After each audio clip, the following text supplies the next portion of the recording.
Hello guys, welcome back to my channel. আমি এর একটা ব্লগ নিয়ে চলে এসেছি।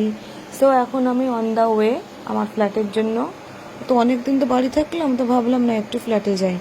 তো অন দ্য ওয়ে যাওয়ার পথে আমি সবসময় দেখি এখানে দোকানগুলো আছে, যে চায়ের দোকানগুলো আছে দুর্গানগরে রাস্তার ওপরে যে স্ট্রিট ফুড প্লাস চায়ের দোকান খুবই ফেমাস। সবাই এখানে কেউ না কেউ এসেছো গাড়ি নিয়ে, বাইক নিয়ে, চা খেতে, আড্ডা মারতে।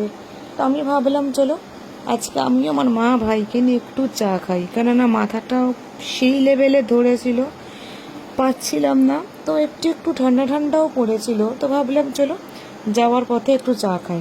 তো চলো গাড়ি একটা সাইডে থামালাম। এই দেখো আমার ভাই আর আমি আর আমাদের যে ড্রাইভার খোকনদা, ওকে ওই দূরে দাঁড়িয়ে আছে।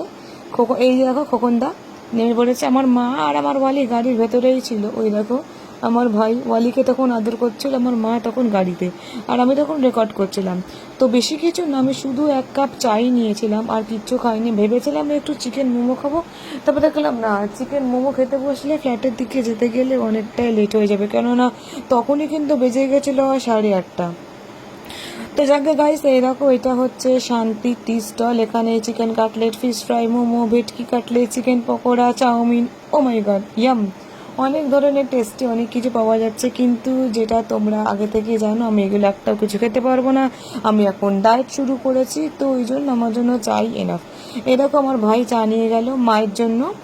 আর আমি দেখছিলাম যে আমি কি খাওয়া যায় ডায়েটের জন্য, তো করলাম না, ডায়েটের জন্য আমি এখানে কিচ্ছু খেতে পারবো না। ভেবেছিলাম একটা বিস্কিট নেবো, তখন দেখলাম না, বিস্কিট খেলে চায়ের টেস্টটা একদম চটকে যাবে।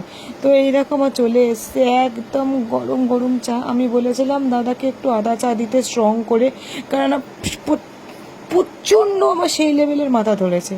তো চলো গাইস, চাটা করেছিল কিন্তু সেই লেভেলে, কিন্তু হ্যাঁ একটু মিষ্টিটা বেশি হয়ে গেছিলো।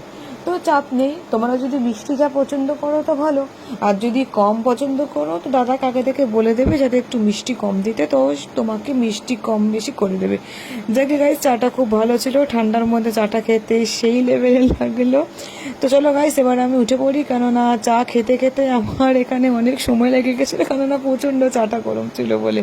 তো তোমাদেরকে দেখিয়ে দিই, এই দেখো আমার ওয়ালি গাড়ির মুখ থেকে, গাড়ি থেকে মুন্ডু বার করে আমার দিকে তাকাচ্ছিল, ও চা খাবে আমার সাথে।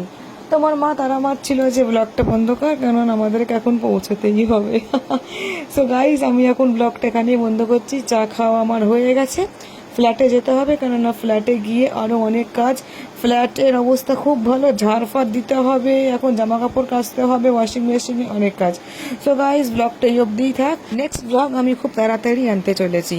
টিল দেন লাইক কমেন্ট করতে ভুলো না যেন। বাই।